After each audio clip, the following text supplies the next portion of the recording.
casa, em nome de Jesus Cristo. E todo o povo diz: amém. Deus abençoe, queridos, pode sentar. Obrigado, viu? Vai lá, irmã Dala, entrega ali ao guerreiro. Irmãos amados e queridos, sem demoras, nós vamos ler apenas 2 versículos de um livro belíssimo, que é o livro do profeta Daniel, no capítulo número 3.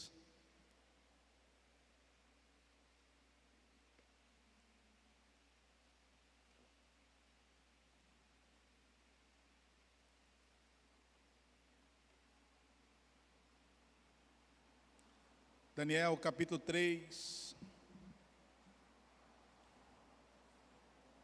Nós vamos isolar 2 versos. Os irmãos me conhecem, não é bem o que eu gosto de fazer, mas por causa do horário, e que a gente ainda vai ter a celebração da ceia, eu vou ler apenas o verso 17 e o verso de número 18.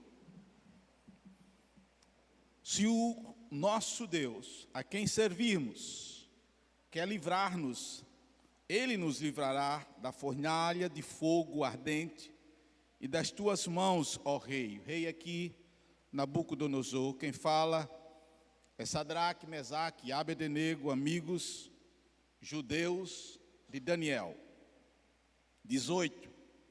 Se não, ou seja, se não, fica sabendo, ó rei, que não serviremos a teus deuses, nem adoraremos a imagem de ouro que levantastes. Ore comigo, peça graça a Deus, para que Ele possa falar ao meu coração, ao seu coração nessa noite, que a gente possa ser ministrado pela graça, pelo poder e pela palavra do Senhor. Que a palavra possa alimentar a mim e alimentar a você nessa noite. Senhor da glória, Pai celeste, nós te damos graça por tudo que já ocorreu aqui nessa noite. Tudo, eu creio, feito para o louvor e para a glória do teu nome. E sempre nós falamos que tu és tão bondoso, tão gracioso e misericordioso, que o Senhor sempre nos abençoa. E o Senhor tem dispensado dessa graça e dessa misericórdia e dessa bênção abundantemente, Senhor, sobre nós. Mais uma vez nós compreendemos a nossa limitação, fragilidade, ó Deus, pequenez. Poderíamos dizer vários sinônimos aqui nessa noite. O Senhor conhece e sonda o coração da gente. Mas nós sabemos que o teu Espírito, ele é perito em falar o coração do homem. Teu Espírito é especialista em ministrar o nosso coração. Então, somente nessa noite nós rogamos e pedimos que o Senhor fale comigo e fale com toda a igreja que aqui está nessa noite, que veio adorar a Ti, celebrar, ouvir a palavra e participar do memorial da ceia. Nós oramos no nome do Senhor Jesus Cristo. Amém. Meus irmãos, eu começo vos dizendo nessa noite que eu penso que é sempre muito oportuno, entre os muitos assuntos que nós tratamos em nossas pregações, exposições, nós estamos falando sobre fé e sobre soberania de Deus. Em termos de fé, é sempre, eu creio que oportuno, muito pertinente, nós sempre estamos avaliando, eu penso dessa forma, como está a nossa fé. E fé, aqui eu falo realmente a disposição de crer. Não fé enquanto tradição que nós seguimos, mas as nossas convicções, naquilo que nós cremos, dentro da nossa tradição, é óbvio. Porque a fé, ela nos remete, eu penso assim, à questão da nossa dependência, e eu tenho falado muito sobre isso, e da nossa confiança plena em Deus. E também a soberania de Deus, eu penso que é muito relevante, importante, e eu creio até que fé e soberania, elas estão, de certo modo, relacionadas e ligadas. Porque à medida que eu creio nesse Deus que é soberano, nesse Deus que a gente crê pela fé, que Ele é o governador de todas as coisas, que Ele é o justo juiz de todas as coisas, que Ele é quem comanda todas as coisas. Se essas duas coisas estão imbricadas, então, cada vez mais que eu creio, que eu tenho uma fé alicerçada, baseada nas Escrituras e baseada no poder de Deus, cada vez que eu creio nisso, obviamente, eu creio na soberania dEle. E se eu creio na soberania dEle, isso me torna mais crente no sentido de confiar mais nele e depender mais dele. Colocar os meus dias, colocar a minha vida plenamente em suas mãos. E eu penso, amados, estava meditando nisso, que isso é tão relevante para nós, que mesmo que as situações, muitas vezes, que nós passemos, elas possam conspirar contra nós, as conjunturas que nós estivermos atravessando em nossa jornada espiritual, mesmo que elas sejam as mais difíceis, a gente se crê, se a gente confia, a gente não vai desesperar, a gente vai depender, a gente vai estar plenamente confiando nesse Deus, que Ele pode fazer alguma coisa, que no último momento pode vir um escape. Mas o interessante, é por isso que nós estamos nesse texto, e a gente tem feito questão de dizer que mesmo que não venha o escape, mesmo que não venha, foi a pregação do domingo passado, em Salmo 3, mesmo que o escape não venha, como veio para Davi, quando fugia de Absalão, e no último momento os seus valentes conseguiram reverter a situação, mesmo que não, a gente tem dele a confiança e a certeza de que ele está sempre do nosso lado, de que ele não nos deixa, de que aquilo que Davi diz no Salmo de número 23, lá no final, bondade e misericórdia me seguirão todos os dias da minha vida, é uma realidade. Bondade e misericórdia me seguirão, a graça de Deus, que pode ser a palavra sinônima, digamos assim, no Novo Testamento para misericórdia, a graça de Deus, ela sempre vai me alcançar, sempre vai me alcançar. Por isso que uma fé autêntica, uma fé alicerçada, uma fé enraizada, uma fé profunda, é extremamente necessária para todos nós. Em segundo lugar, eu quero vos dizer, e eu creio que vocês vão concordar comigo, aqueles que são conhecedores das Escrituras sagradas, o livro de Daniel, esse que nós temos em nossas mãos, é sem dúvidas um livro espetacular. Eu posso dizer que não apenas a profecia é espetacular, como a própria vida do profeta em si é espetacular. Eu queria ter muito tempo para falar desse profeta, mas não há tempo. Mas esse profeta é ímpar, porque ele sai da sua terra, ainda jovem, segundo alguns historiadores, talvez com 16, 17 anos de idade, ele é trazido para a Babilônia, ele é ensinado numa corte ímpia, aprendeu a língua, a cultura, aprendeu as tradições dos babilônios, dos caldeus, e esse homem, ele, de certo modo, mas ele é um homem que está ali pregando, está ali testemunhando, está ali interpretando sonhos, dentro de cortes ímpias. É um dos profetas mais longevos que nós temos em toda a Escritura Sagrada. Daniel, ele morre com muitos anos de vida, e vocês sabem que ele se manteve fiel em todo o tempo a Deus. mesmo quando foi atacado, mesmo quando foi traído, ele se manteve fiel ao Senhor. É interessante, quando a gente lê esse livro, de como reis ímpios foram profundamente impactados pelo testemunho desse homem. É impressionante. Eu não sei se você se impressiona com isso.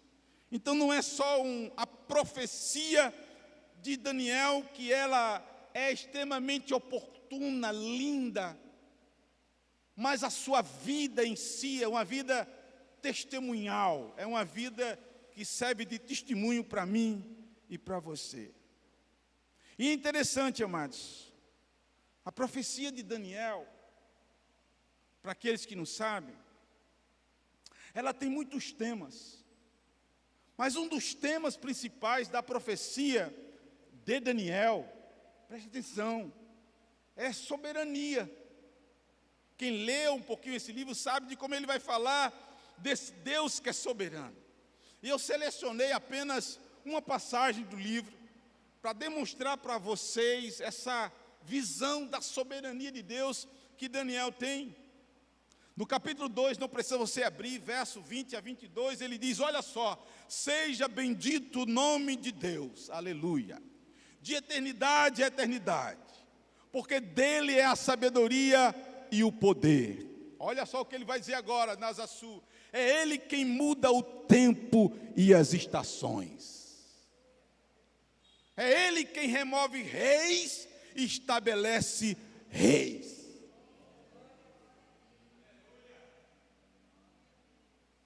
Quase que eu dizia assim, Júnior, sacaram? Mas eu disse agora, né? Vou repetir. É ele quem muda o tempo e as estações. Ele remove reis e estabelece reis. Ele dá sabedoria aos sábios, entendimento aos inteligentes. Ele revela o profundo e o escondido. Conhece o que está em trevas e com ele mora a luz. Soberania. Basta dizer que ele comanda e muda as estações e o tempo. E ele quem põe reis e quem tira reis. E nós sabemos muito bem aquela visão que Daniel tem daqueles 4 reinos. Vocês devem saber muito bem dessa profecia, que ele vai revelando como as nações vão se desenvolvendo ao longo do tempo, até que surgirá um reino, o reino do nosso Senhor e Salvador Jesus Cristo, esse reino que é espiritual, esse reino que é eterno, esse reino que é poderoso, esse reino que já está aqui, aleluia, porque o rei já veio, o rei já reina, ele virá em plenitude, mas ele já veio e já estabeleceu o seu reino, e o seu reino está sendo sinalizado, aleluia, em todos os lugares, e esse reino está plantado no meu coração e no seu coração. Agora esse é um livro que fala sobre santidade. Ah, como fala. Esse é um livro que fala sobre santidade. Por quê? Porque a gente vai ver Daniel orando muitas vezes. Inclusive pego em flagrante porque estava orando. Lição para mim e para você. Esse livro fala de santidade quando esses meninos que chegam à Babilônia dizem que não vão se contaminar com as iguarias do rei, que vão se manter puros, santos. Esse livro fala, irmãos, do final dos tempos. É o livro mais escatológico, por assim dizer, que fala das coisas vindouras do Antigo Testamento. É tanto que quando a gente vai estudar o final dos tempos, a gente estuda a profecia de Daniel em conjunto com o Apocalipse. Ele é um livro que fala muito sobre o final dos tempos. Mas, irmãos, esse é um livro que fala sobre fidelidade. E, na verdade, alguns estudiosos desse livro, eles vão dizer que o tema principal desse livro, eu não estou dizendo que eu concordo, eu estou dizendo que alguns estudiosos dizem que o tema principal desse livro é fidelidade. Esse livro mostra a fidelidade de Daniel, de como, mesmo numa coorte ímpia, paganizada, ele se manteve fiel ao seu Deus, ele não se contaminou, mesmo ameaçado, ele não se dobrou, ele continuou com a sua fé firme. E não apenas Daniel, mas os seus amigos que foram trazidos com ele lá de Jerusalém para a Babilônia. Nós lemos agora os seus nomes caldeus, Sadraque, Mesaque, Abdenego, esses moços que aparecem no primeiro capítulo e vão aparecer agora aqui, no capítulo 2 e aparecem agora aqui. Esses são moços fiéis. São moços que nos deixam uma prova de fidelidade ao Senhor, de uma fé profunda, de uma fé enraizada. E a pergunta, amados e amadas, é o que é que nós podemos aprender sobre a fidelidade desses rapazes. Mas antes que a gente fale sobre isso, é importante entender o contexto desse texto que nós lemos.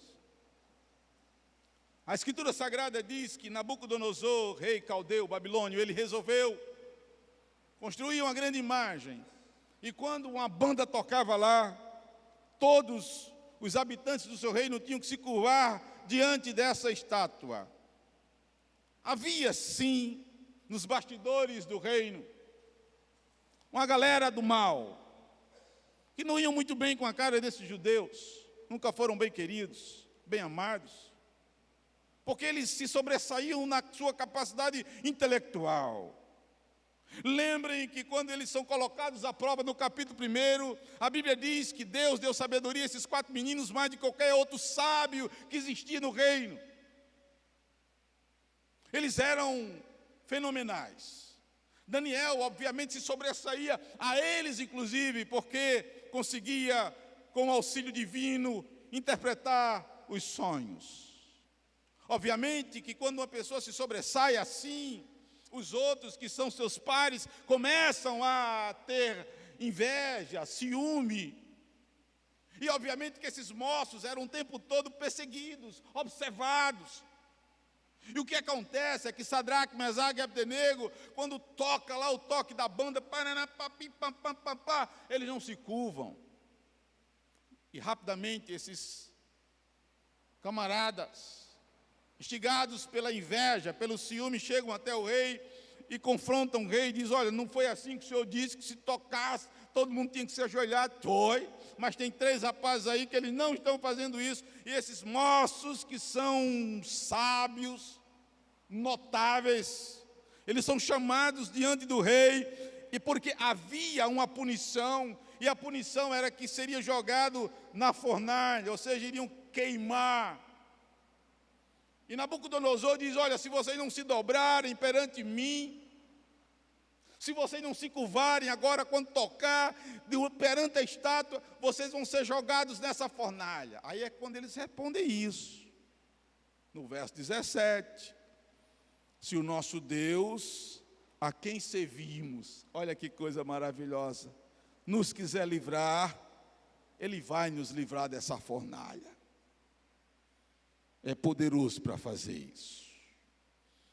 Mas, se não quiser livrar, mesmo assim, ó rei, saiba que nós não vamos nos curvar perante essa estátua e adorar a um Deus pagão.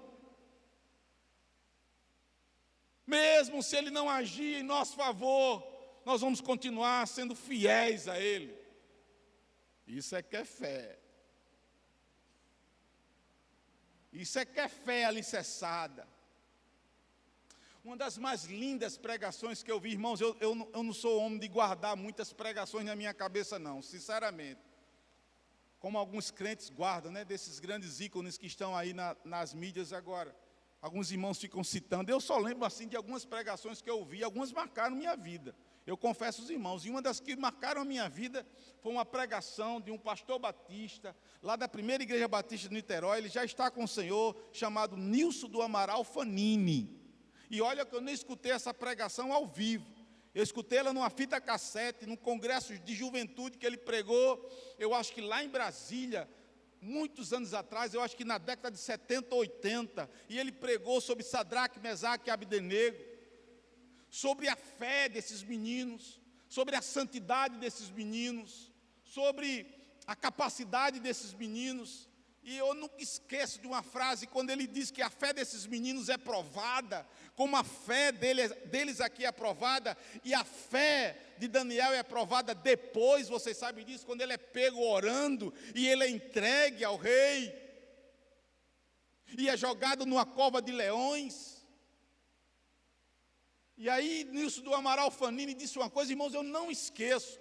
Ele diz, olha, a fé daqueles meninos era uma fé profunda, era uma fé enraizada.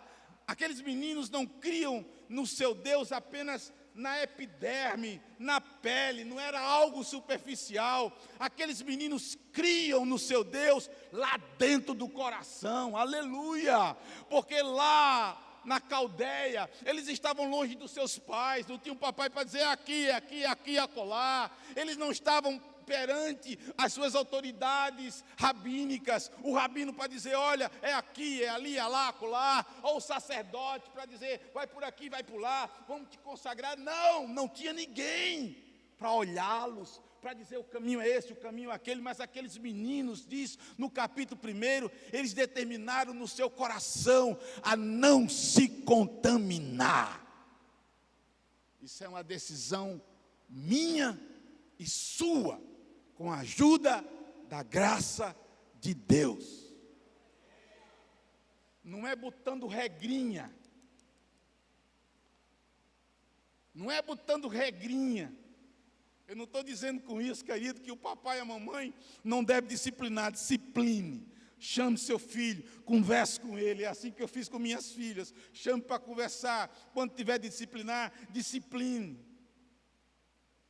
Mas, querido, não é, eu falo acima de tudo em termos espirituais, não é regrinha. Se a transformação não tiver de dentro para fora, de fora para dentro, não vai funcionar. Aqueles meninos sabiam em quem eles criam. E vocês percebem que ele diz assim, a fé é tão grande, queridos e queridas, que ele diz assim, mesmo se Deus não livrar, a gente vai continuar sendo fiel a Ele, louvado seja o seu nome. Queridos, não tem tempo para aprofundar isso, mas eu ia começar essa reflexão, inclusive, com uma reportagem, um post, seja lá o que for que chama aí essas coisas, que eu vi de Renato Vaz, depois eu vi em outros blogs, sobre por que os nossos jovens, quando chegam na universidade, eles desviam com tanta facilidade. Esse é um grande problema nas igrejas hoje, que os líderes têm discutido. Eu mesmo, um aluno temporão, quando eu fui fazer história na Universidade Federal da Paraíba, eu sempre digo isso, entrei com mais 5 crentes, no final do primeiro semestre, que nem um semestre já, que não dei nem 4 meses de direito de aula, já não tinha mais nenhum crente.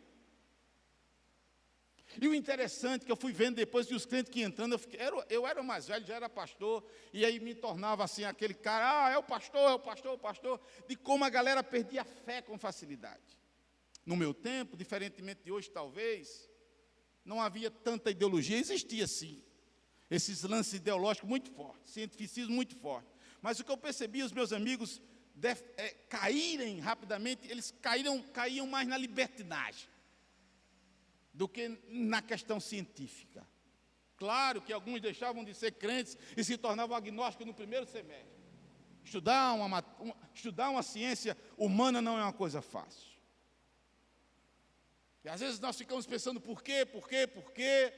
Às vezes eu fico pensando, irmãos, porque muitos desses meninos que vão para as nossas universidades e faculdades, IFs da vida, eles não têm uma fé enraizada, aprofundada.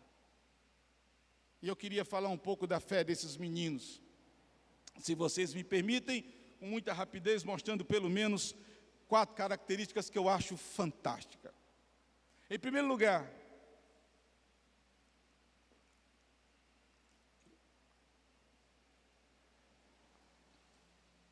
uma fé bem alicerçada, como a fé desses garotos, firme, madura, aprofundada, preste atenção, ela vai nos livrar de uma religião nominal. E ao mesmo tempo vai nos fazer viver numa plena dimensão espiritual. Uma fé alicerçada, enraizada, uma fé autêntica, baseada na soberania de Deus e na palavra de Deus.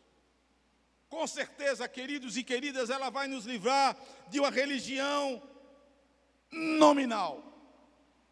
Essa religião hoje vivida, lamentavelmente, em nossos países. Eu tenho falado tanto sobre isso. E como eu disse a vocês, eu não tenho dúvida do que eu vou dizer. Para mim, esses meninos não se curvam acima de tudo porque eles têm fé no Deus que eles servem. A sua fé não é uma fé superficial, a sua fé não é uma fé meramente nominal. A espiritualidade daqueles meninos é uma espiritualidade autêntica. Aqueles moços não eram moços apenas que seguiam ou faziam parte da tradição da religião judaica, que eu creio que faziam sim, mas eles tinham um compromisso, acima de tudo, com Yahvé, com Jeová. Deus estava dentro dos seus corações. Uma fé alicerçada, amados e amadas, uma fé profunda bíblica. Com certeza ela vai nos afastar do nominalismo. A gente vai querer viver numa dimensão maior de experiência. A gente vai querer sim se aprofundar mais em Deus. Por favor, escutem o que eu vou dizer a vocês aqui, não tome isso como um desabafo pastoral. Eu não quero usar esse púlpito como um divã, amados. Mas eu tenho ficado impressionado e conversando recentemente com parentes, novamente eu vi isso. O quanto de tem gente fria na fé hoje, gente.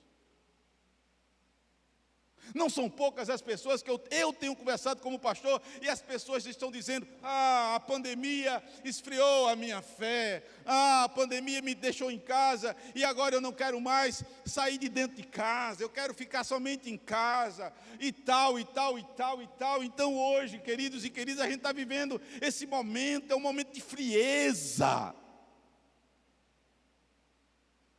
de muita frieza. As pessoas não querem mais estar juntos. As pessoas ou não querem estar juntos, ou se querem estar juntos, elas querem novidade. E se você mantém um padrão, isso não interessa mais às pessoas. Elas querem novidade, querem algo de inovação.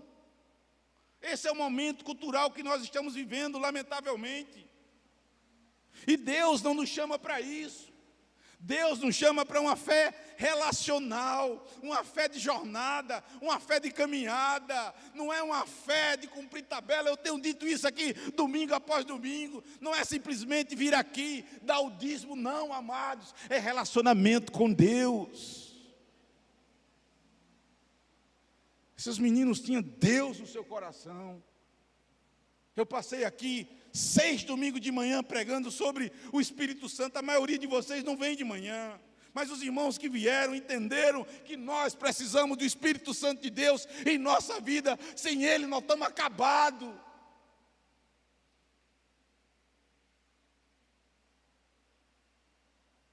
Irmãos, não tem como, eu sou apaixonado por Paulo e apaixonado por aquilo que Paulo escreve aos Filipenses, principalmente no capítulo 3, quando ele diz: o que para mim eu considerava lucro, agora eu considero perda, por causa da sublimidade do conhecimento de Jesus Cristo. Ou seja, Paulo está dizendo: eu quero conhecer cada vez mais a Jesus, cada vez mais a Jesus, eu quero conhecer Ele. Paulo está dizendo: eu abri mão de todas as coisas para conhecer a Jesus, para andar com Ele. E ele diz assim: e ser encontrado nele. Oh, glória a Deus, aleluia, ser encontrado nele. Não adianta, amados, a gente querer fazer isso, aquilo, novidade, vai para cá, bota isso aqui, bota isso lá. Não, amados, isso vai ser fenomenal. se a gente for com modismo, se a gente for cedendo às inovações, é nominalismo às vezes que isso descamba. Por favor, compreenda isso. O que nós somos chamados é para uma vida de relacionamento com Jesus Cristo. Não é para ficar na superfície, é para estar dentro da alma, dentro do coração. A gente dizer, eu quero Jesus a cada dia, eu quero andar nele, eu quero ser encontrado nele. A minha fé está somente nele. É isso. Uma fé alicerçada vai livrar a gente dessa religião nominal e vai nos levar a uma dimensão plena espiritual. Eu disse que seria breve, você me empolga aqui, meu Jesus do céu. Em segundo lugar, uma fé bem alicerçada como desses moços. Preste atenção, nos livra de uma religião utilitarista e nos faz viver uma dimensão de espiritualidade desinteressada. Vou repetir. Às vezes esses enunciados alcimarianos são difíceis, né, irmão? Confesso. Não resta dúvida. Uma fé alicerçada como desses moços nos livra de uma religião utilitarista. Ou o que é uma religião utilitarista? Eu sirvo isso, mas eu quero isso. Isso é utilitarismo, irmão. Eu vou trabalhar para o Senhor, mas o Senhor vai me dar o quê? Estava ouvindo um pregador ontem pregar, dizer que uma moça chegou para ele e disse assim, eu não vou servir mais na igreja. E ele perguntou por quê? Ela disse, porque eu sirvo e ninguém diz nada para mim, ninguém diz um obrigado, ninguém reconhece o que eu faço. Ele disse, minha filha, você está servindo a Deus ou a homens? Tome. Se estiver servindo a homens, você está querendo elogio. Mas se você serve a Deus, você não fica esperando nada em troca. Nem que seja um mero elogio de alguém, do pastor, de um líder. Disse assim, olha, valeu. Não estou dizendo que não é para elogiar não, irmão. Estou dizendo que a fé utilitarista, essa fé de barganha, que foi tão popularizada na década de 70 e 80 em nossa nação. Tome lá, dê cá. Faça seu esforço, que Deus faz isso por você. Tudo já foi feito na cruz do Calvário. Esses meninos disseram, saiba, rei, que o nosso Deus, Jeová, o soberano, é poderoso para nos livrar. Se você crê nisso, diga amém. Amém. Se Ele não livrar, a gente vai continuar sendo crente. Diga amém. Amém. Gostei, Carol. Carol disse aleluia logo. É isso. E uma fé de uma espiritualidade desinteressada. É o que, pastor? Que não é interesse? Não, não é isso. Eu estou servindo a Deus por amor, por paixão. Ele me alcançou e eu obedeço com graça, com coragem, com fé, com dedicação. Eu não tenho uma vida mais por preciosa. Eu quero somente servir a Ele. Louvado seja o seu nome. Eu não estou esperando o pastor falar para mim, eita, valeu, Junhão, tu é o cara. Ronaldo, cara, tu é o cara. Não, irmãos, eu não espero. Em terceiro lugar, para terminar já, uma fé bem alicerçada, preste atenção, nos livra de experiências superficializadas e nos leva a experimentar o glorioso poder de Deus. Eu vejo isso. Isso que eu falo, irmãos, eu não tenho dúvida. Preste atenção no que eu vou dizer agora. Nós precisamos ter mais experiências íntimas, intensas e profundas com Deus. Pare você agora aí. Qual foi a última vez que você sentiu o poder de Deus na sua vida? Qual foi? Talvez já faça tempo. Que você sentiu um chacoalhar de Deus. O poder de Deus. Ah, pastor, quer dizer então que a gente agora tem que viver de experiência? Eu não estou dizendo isso. A nossa fé, ela tem que estar alicerçada no Senhor, tanto nas mais belas experiências como nos mais profundos vales e desertos. Mas todos nós, irmãos, vibramos, todos nós enriquecemos, todos nós amadurecemos, santos e santas, quando nós experimentamos o glorioso poder de Deus. Quando a gente diz, Deus falou comigo, aleluia. Eu senti o poder de Deus. Eu senti a glória de Deus. Como isso é bom. Quando a gente vê isso na nossa vida, na nossa igreja, na nossa família. E eu não tenho dúvidas, irmãos e irmãs, que as experiências, elas vão dar mais sustentabilidade à nossa fé. Aquelas experiências profundas com Deus, e eu não falo apenas de experiências boas aqui, eu estou falando também daquelas experiências difíceis, aonde o nosso caráter, aonde a nossa vida é burilada, é peneirada e é forjada. Amém, amados? Claro, queridos, volto a repetir, que isso não deve ser o padrão para nós. Mas também a gente não deve viver a nossa vida, preste atenção, Nasa Sul, baseado nas experiências de terceiros. Ah, irmã fulana de tal, é uma bênção porque é uma mulher de oração. Ah, o pastor fulano de tal, ciclano de tal, quando ele faz uma live, a glória é tão grande que a imagem fica amarela do fogo.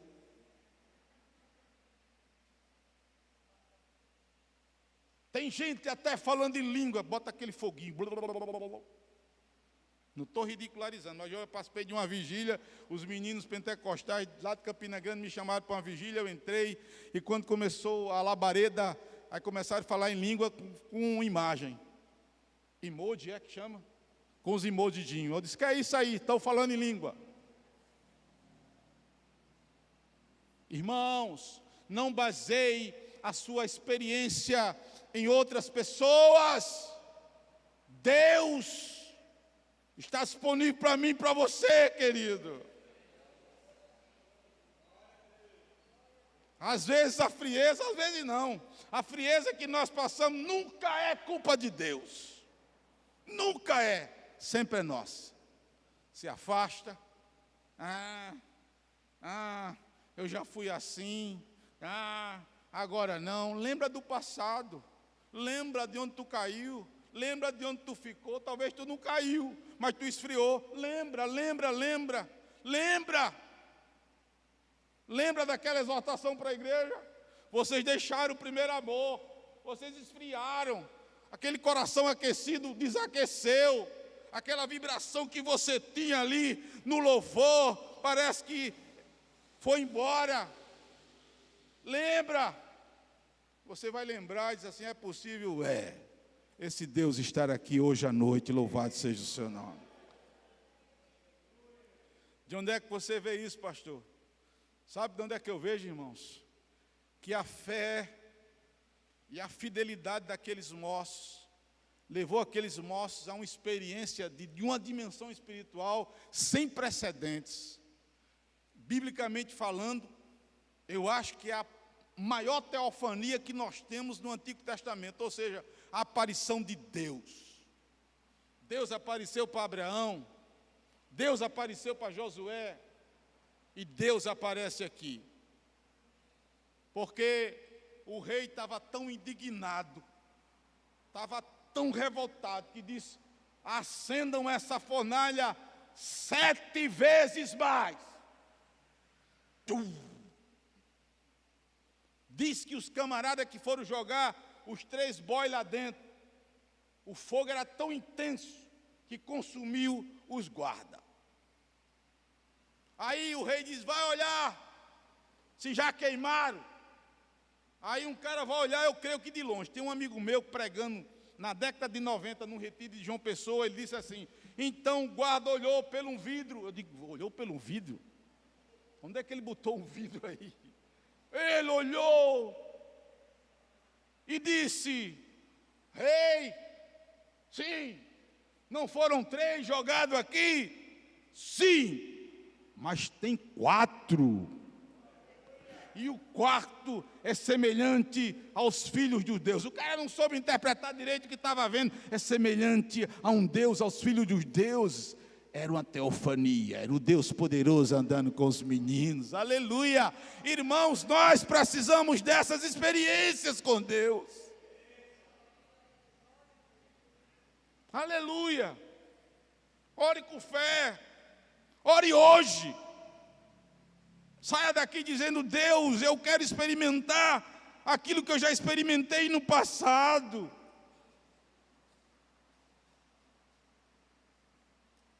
Eu quero gozar dessa dimensão. Eu quero ter uma fé, meu Deus, que me possibilite experimentar o sobrenatural que Tu tens, Senhor. Aleluia. Tirar a gente dessas experiências superficializadas, muitas vezes, perdão, irmãos, teatralizadas, decoradas, experiências voluntárias, experiências de uma doação, de estar na presença do Senhor. Mas faça isso. Eu termino, meus irmãos e minhas irmãs, dizendo que uma fé bem alicerçada como desses meninos, desses moços, nos livra de uma religião desfocada e nos faz viver uma espiritualidade que glorifica e que adora somente a Deus.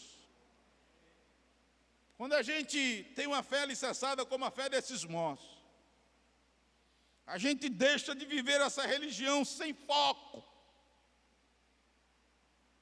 E a gente passa a viver uma espiritualidade, perceba que eu não estou chamando de religião, mas espiritualidade que glorifica e que exalta e que adora somente a Deus.